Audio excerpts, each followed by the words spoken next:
नमस्कार, रफ्तार मीडिया में आपका स्वागत है। आपके साथ मैं रीना झावालियान। खबरों का रुख करेंगे, लेकिन उससे पहले एक नजर डालते हैं इस वक्त की हेडलाइंस पर। फंस गया राज्य आंदोलनकारियों के आरक्षण का मामला। हाईकोर्ट ने धामी सरकार से पूछा सवाल, किस आधार पर आंदोलनकारियों को दिया गया आरक्षण। अंतर्राष्ट्रीय पर्यटन दिवस पर उत्तराखंड के 4 गांवों को मिलेगा सम्मान। कृषि, हर्षिल और वाइब्रेंट विलेज के तहत किया जाएगा सम्मानित। सीएम धामी ने पीएम मोदी का जताया आभार। बढ़ते महिला अपराधों को लेकर कांग्रेस का फूटा गुस्सा। राजधानी देहरादून में सीएम आवास कूच पर निकले तमाम दिग्गज नेता। बीजेपी पर लगाया अपराधियों को संरक्षण देने का आरोप। और सदस्यता अभियान की समीक्षा कर रही बीजेपी। 25 सितंबर को पूरा हो रहा अभियान का पहला चरण। अब तक बने 7 लाख नए सदस्य, 30 लाख का है लक्ष्य। और चलिए अब बुलेटिन की शुरुआत कर लेते हैं। उत्तराखंड की धामी सरकार ने राज्य आंदोलनकारियों को 10% आरक्षण की बड़ी सौगात तो दी, लेकिन अब यह मामला हाईकोर्ट में फंसता दिख रहा है, क्योंकि कोर्ट ने सरकार से सवाल पूछा है कि आखिर किस आधार पर राज्य आंदोलनकारियों को आरक्षण दिया गया। ये रिपोर्ट देखिए। राज्य आंदोलनकारियों को 10% आरक्षण देने का मामला अब हाईकोर्ट तक पहुंच गया है। राज्य की धामी सरकार ने राज्य आंदोलनकारियों को 10% आरक्षण की बड़ी सौगात दी थी, लेकिन इसे लेकर हाईकोर्ट में याचिका दाखिल की गई है, जिस पर हाईकोर्ट ने अब सरकार से आरक्षण को लेकर सवाल पूछा है। हाईकोर्ट ने पूछा है कि आंदोलनकारियों को किस आधार पर आरक्षण दिया गया है, जिसका जवाब अब सरकार को 6 हफ्तों के भीतर देना होगा। बता दें कि ऐसा नहीं है कि पहली बार किसी सरकार ने राज्य आंदोलनकारियों को आरक्षण दिया हो। पहले भी सरकार के द्वारा राज्य आंदोलनकारियों को आरक्षण दिया गया था, लेकिन उसका केवल महज शासनादेश जारी हुआ था, जिसे हाई कोर्ट ने खारिज कर दिया था। हालांकि धामी सरकार ने विधिवत रूप से राज्य आंदोलनकारियों को आरक्षण देने को लेकर विधानसभा से विधेयक पास कराया, जिस पर राजभवन से मुहर लगी, लेकिन अब हाईकोर्ट में आरक्षण देने को चुनौती दी गई है। हालांकि सरकार की तरफ से महाधिवक्ता ने हाईकोर्ट में याचिकाकर्ता के तर्क का विरोध करते हुए सरकार को कानून बनाने की शक्ति का हवाला दिया है। राज्य आंदोलनकारी वर्षों से आरक्षण दिए जाने की मांग कर रहे थे, लेकिन मांग पूरी होते ही मामला अब हाईकोर्ट में पहुंच गया है। हालांकि बीजेपी और कांग्रेस दोनों आरक्षण देने के पक्ष में नजर आ रहे हैं। 24 साल हो गए हम लोग आंदोलनकारियों का जो बहुत पुरानी एक मांग थी 10% क्षैतिज आरक्षण देने की, और कितने उसमें प्रवर समिति बनी, उसमें कितना बढ़िया एक हम लोगों ने उसमें विधानसभा से पास किया। अब किसने उसमें हाई कोर्ट में जाके प्रतिवेदन दिया या उसमें याचिका लगाई है, मुझे उसकी बहुत सारी जानकारी नहीं है, लेकिन यदि हाईकोर्ट ने उसमें हमारे से पक्ष जाना तो उसका जवाब देंगे। क्षैतिज आरक्षण तो मिलना चाहिए, क्योंकि उन लोगों ने जिस धारणाओं से, ये जब हम लोग भी आंदोलन में थे, ये कहा जाता था खेल हमारा, राज्य हमारा, व्यापार हमारा, राज्य हमारा, नौकरियां हमारी होंगी, और बहुत सारी चीज़ों में बात चलती थी। लेकिन राज्य बनने के बाद ऐसा देखने को अमूमन नहीं मिल रहा है। तो क्षैतिज आरक्षण मिलना चाहिए, और उसमें सरकार को तरीका भी निकालना चाहिए कि कैसे वो देंगे। राज्य आंदोलनकारियों को आरक्षण दिए जाने का मसला बेहद पेचीदा रहा है। हाईकोर्ट के द्वारा जब पहले आरक्षण को खारिज किया गया था, तब उसके बाद हरीश रावत सरकार ने आरक्षण दिए जाने का बिल पास किया था, लेकिन राजभवन ने उसे सालों तक लटका कर रखा और मंजूरी नहीं दी। लेकिन सालों बाद धामी सरकार के द्वारा उसी विधेयक को राजभवन से वापस मंगवाते हुए नए सिरे से विधेयक को पास करवाया, जिस पर राजभवन ने भी मुहर लगा दी। लेकिन अब मामला हाई कोर्ट पहुंच गया है। ऐसे में अब हाई कोर्ट से आंदोलनकारियों को बड़ी उम्मीदें हैं कि कोर्ट से भी हरी झंडी मिल जाएगी। कि कुछ लोगों द्वारा जो माननीय उच्च न्यायालय में जो PIL डाली गई है, मुझे खुशी होती कि अगर वो PIL हमारी स्थायी राजधानी के लिए डली होती, हमारे मूल निवास भू कानून के लिए डली होती, वो जो है बंगाली समाज को जो यहाँ पे जिनका कि रोहिंग्या जो यहाँ पे आ गए हैं उनके खिलाफ डाली गई होती, तो शायद मुझे ज़्यादा खुशी होती। लेकिन मुझे पूरा विश्वास है कि सरकार पूरे उस मजबूती के साथ अपना पक्ष रखेगी। रफ्तार मीडिया के लिए देहरादून से मनीष डंगवाल की रिपोर्ट। प्रदेशवासियों के लिए अच्छी खबर है। जी हां, राज्य के 4 गांवों को अंतर्राष्ट्रीय पर्यटन दिवस पर सर्वश्रेष्ठ पर्यटन पुरस्कार मिलने जा रहा है। जानकारी के मुताबिक जखौल गांव को साहसिक पर्यटन, सोफी गांव को कृषि पर्यटन, जबकि हर्षिल और गुंजी गांव को वाइब्रेंट विलेज के तहत सम्मानित किया जाएगा। बता दें कि पुरस्कार केंद्रीय पर्यटन मंत्रालय देगा। उधर इस खबर के बाद सीएम धामी ने प्रदेशवासियों को बधाई दी है। मुख्यमंत्री ने कहा कि प्रधानमंत्री के नेतृत्व में उत्तराखंड विकास के पथ पर आगे बढ़ रहा है। देखिए, जो अंतर्राष्ट्रीय सीमा के पास के जितने भी ऐसे गांव हैं जो सीमा रेखा से लगे हुए हैं और अत्यंत दूरस्थ क्षेत्र हैं, सीमांत क्षेत्र हैं, वो क्षेत्र हमारे विकास की दौड़ में पहले गांव के रूप में आए। और हमारे प्रधानमंत्री जी ने माणा में 2022 में माणा गांव से ये उद्घोष किया था कि सीमांत क्षेत्र के जितने भी गांव, जिनको अंतिम गांव कहा जाता है, वो अब पहले गांव होंगे और उनकी जो विकास के मानक होंगे वो पहले गांव के रूप में तय किए जाएंगे। पहले गांव के रूप में उनको प्राथमिकता मिलेगी, तो उसी आधार पर राज्य सरकार भी काम करेगी। इन दिनों रुद्रपुर के स्टेडियम में चल रहे 5वें राज्य स्तरीय ओलंपिक गेम के दूसरे दिन सीएम पुष्कर सिंह धामी ने हिस्सा लिया। इस दौरान उन्होंने पुलिस लाइन से स्टेडियम तक रोड शो कर खिलाड़ियों का अभिवादन किया। इस मौके पर सीएम धामी ने कहा कि आज हमारी सरकार खेल और खिलाड़ियों को प्रोत्साहित करने के लिए कई योजनाओं को धरातल पर उतार रही है, जिसका फायदा खिलाड़ियों को मिल रहा है। उन्होंने कहा कि इस तरह के आयोजन से आगामी राष्ट्रीय खेलों में प्रदेश के खिलाड़ी बेहतर प्रदर्शन कर पाएंगे। जिस प्रकार से आज यहाँ पर खेलों का शुभारंभ हो रहा है और खेल की दृष्टि से लगातार आयोजन हो रहे हैं, हमारे जो राष्ट्रीय खेल हैं, उन राष्ट्रीय खेलों की भी अच्छी तैयारी होगी और उसके लिए भी एक अच्छा फील्ड बनेगा। हमारी जो यहाँ की प्रतिभाएं हैं उनको अभी से तैयारी करने का और अच्छा मौका मिलेगा, उनको अपनी प्रतिभाओं का प्रदर्शन करने का मौका मिलेगा। मैं सभी खिलाड़ियों को, इसके आयोजकों को, हमारे कोचों को, खेल संघों से जुड़े हुए सबको अपनी तरफ से बधाई देता हूँ, शुभकामनाएं देता हूँ। राजभवन से दंगा विरोधी एक्ट मंजूर होने पर सीएम धामी ने राज्यपाल का आभार जताया। उन्होंने कहा कि राज्य सरकार एक मजबूत कानून लाई है जिसके तहत उपद्रव करने वालों को बख्शा नहीं जाएगा। वहीं मुख्यमंत्री ने हल्द्वानी के बनभूलपुरा की घटना का जिक्र करते हुए कहा कि जिस तरह से उपद्रवियों ने सरकारी और निजी संपत्ति को नुकसान पहुंचाया है, अब भविष्य में ऐसा सोचना भी लोगों के लिए आसान नहीं होगा। देखिए, ये कानून उत्तराखंड राज्य के लिए बहुत आवश्यक था, क्योंकि यहाँ पर बहुत शांतिपूर्ण तरीके से सब लोग एक दूसरे के साथ रहते हैं, बहुत भाईचारा है, लोगों का आपस में मेल मिलाप है। और ऐसे में यहाँ पर कोई भी घटना हो, आपने देखा होगा बनभूलपुरा क्षेत्र में फरवरी माह में कुछ लोगों ने आगजनी करने का प्रयास किया था, तोड़फोड़ करने का प्रयास किया, प्रशासन के लोगों पर हमला किया।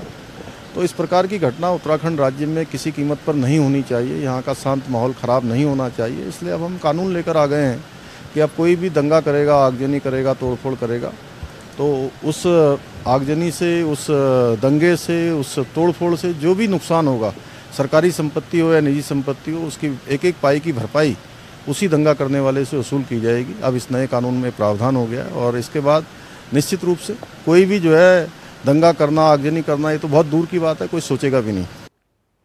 उधर केदार घाटी में 31 जुलाई को हुई अतिवृष्टि के बाद से पुनर्निर्माण का कार्य जारी है। बता दें कि सरकार ने रुद्रप्रयाग के जिलाधिकारी को आपदा संबंधित कार्यों के लिए अधिकार दिया हुआ है। सीएम धामी ने बताया कि आपदा प्रभावितों के मुआवजे और निर्माण कार्यों के लिए जिलाधिकारी को शासन में फाइलों का इंतजार नहीं करना होगा। उन्होंने कहा कि केदारनाथ धाम आने वाले श्रद्धालुओं की समस्या को दूर करना भी सरकार की प्राथमिकता है। देखिए, जो जिला इकाइयाँ हैं वो हमारी सशक्त होनी चाहिए और जो धरातल पर काम करते हैं और वहाँ पर जो आवश्यकताएं होती हैं वो सीधे सीधे उनको मिल पाएंगी और व्यवस्थाओं का सरलीकरण होगा तो लोगों को सीधे लाभ मिलेगा। इसलिए इस प्रकार की व्यवस्था की गई है। एक तरफ बीजेपी का सदस्यता अभियान जारी है तो दूसरी तरफ प्रदेश में समस्याओं से आम जन परेशान है। बदहाल सड़कें हादसों को न्योता दे रही है। ऐसे में लोग बीजेपी को सुझाव दे रहे हैं कि उन्हें सदस्यता अभियान नहीं बल्कि समस्या अभियान चलाने की जरूरत है। ये रिपोर्ट देखिए। एक तरफ जारी बीजेपी का सदस्यता अभियान, दूसरी तरफ समस्याओं से आम जन परेशान। बीजेपी को जनता का सुझाव, सदस्यता अभियान की जगह चलाओ समस्या अभियान।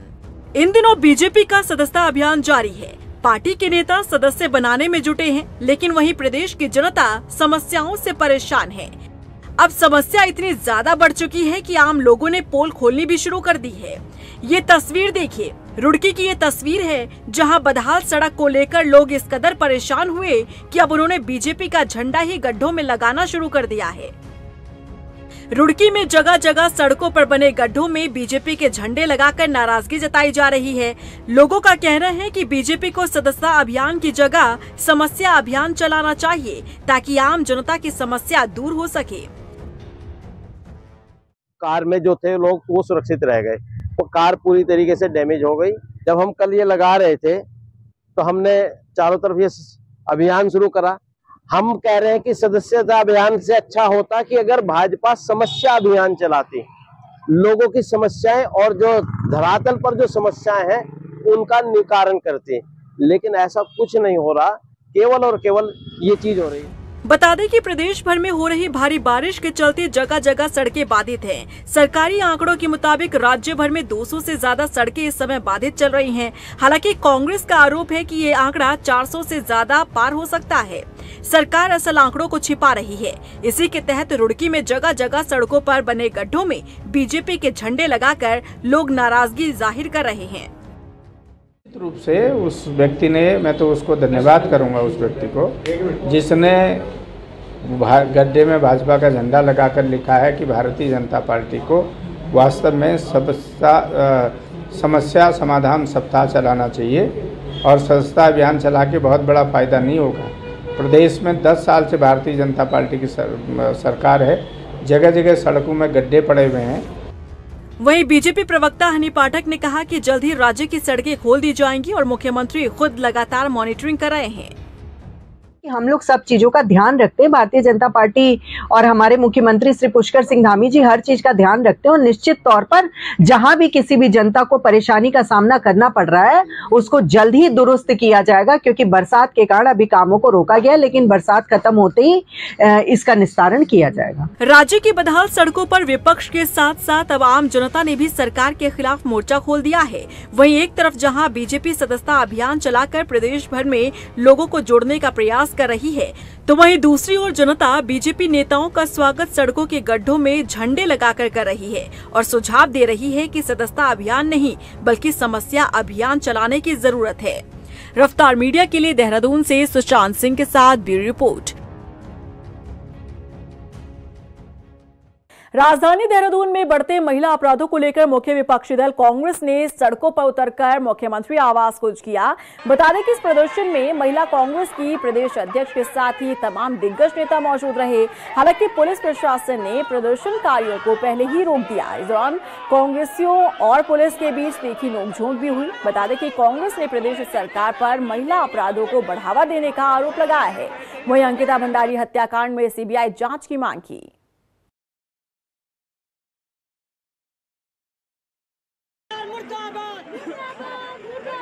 आज जिस तरह के हालात पूरे प्रदेश में, 2 साल पहले हमारी एक बेटी अंकिता भंडारी की हत्या की गई और आज तक उसको न्याय नहीं मिला। और उसके बाद अगर आप देखेंगे कि लगातार इस प्रदेश में, चाहे वो हरिद्वार गैंग रेप हो, चाहे वो ISBT देहरादून का गैंग रेप हो, चंपावत गैंग रेप हो, लगातार बलात्कार की घटनाएं बढ़ी। तस्लीम बानो के साथ क्या हुआ है, नैनीताल में 2 साल की बच्ची के साथ रेप हो जाता है। सल्ट में और लालकुआ में जो रेप हुआ उसमें भाजपा के लोग सम्मिलित है। जब भाजपा के लोग बलात्कार जैसी घटनाओं में सम्मिलित है तो हमारे प्रदेश का जो मुख्य है वो अपने चुप्पी साध लेते हैं। और जब कोई धर्म का कोई व्यक्ति अगर कोई काम करता है तो उस पर वो लव जिहाद और लाइन जिहाद की बात करते हैं। बिल्कुल ध्वस्त हुई है। महिला सुरक्षा देने में ये सरकार बिल्कुल विफल हुई है। उनके सम्मान की रक्षा की इनको कोई परवाह नहीं है। ये बेटी पढ़ाओ बेटी बचाओ का जो इनका नारा है ये बिल्कुल ढोंग सिद्ध हुआ है। कब बिल्कुल इन्होंने एक प्रकार से इस नारे की मजाक बना करके, उपहास बना करके रख दिया है। इसलिए आक्रोशित लोग आज देहरादून की सड़कों पर मुख्यमंत्री पुष्कर सिंह धामी जम्मू कश्मीर के विधानसभा चुनाव में बीजेपी की जीत का दावा कर रहे हैं। उन्होंने कहा कि धारा 370 हटाने के बाद से जम्मू कश्मीर की आबोहवा बदल गई है। वहां के लोग प्रधानमंत्री नरेंद्र मोदी को पसंद करते हैं, लिहाजा बीजेपी की जीत निश्चित है।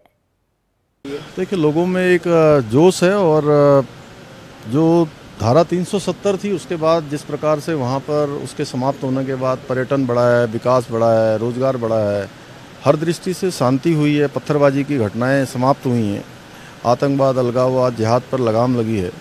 तो लोग अमन चाहते हैं, शांति चाहते हैं, वहाँ पर विकास चाहते हैं। इसलिए लोग इस ऐतिहासिक अवसर है, पहली बार देश की आज़ादी के बाद 370 समाप्त होने के बाद एक राष्ट्र एक विधान और एक निशान के आधार पर चुनाव हो रहा है, तो उसमें बढ़ चढ़कर भाग ले रहे हैं। ये वहाँ के लोगों के लोकतंत्र के प्रति जागरूकता भी है और निष्ठा भी है। रुड़की के कोर यूनिवर्सिटी में दीक्षांत समारोह का आयोजन हुआ, जिसमें राज्यपाल retired lieutenant general Gurmeet Singh ने शिरकत की। इस मौके पर राज्यपाल ने कहा कि कोर विश्वविद्यालय राष्ट्र निर्माण में अहम भूमिका निभा रहा है। उन्होंने कहा कि इस यूनिवर्सिटी के छात्र छात्राएं नए सोच विचार और धारणा के साथ कार्य कर रहे हैं।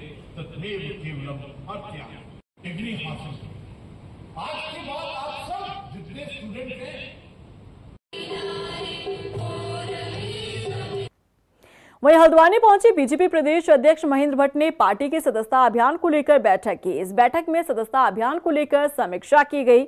बता दें कि 25 सितंबर को बीजेपी के सदस्यता अभियान का पहला चरण पूरा हो रहा है, लिहाजा बीजेपी प्रदेश अध्यक्ष संगठन के अनुरूप 19 जिलों के एक मंडल जाकर अभियान की समीक्षा कर रहे हैं। दरअसल बीजेपी ने पहले चरण में 30 लाख लोगों को जोड़ने का लक्ष्य तय किया है। हालांकि पार्टी ने अब तक 7 लाख नए सदस्य बनाए हैं।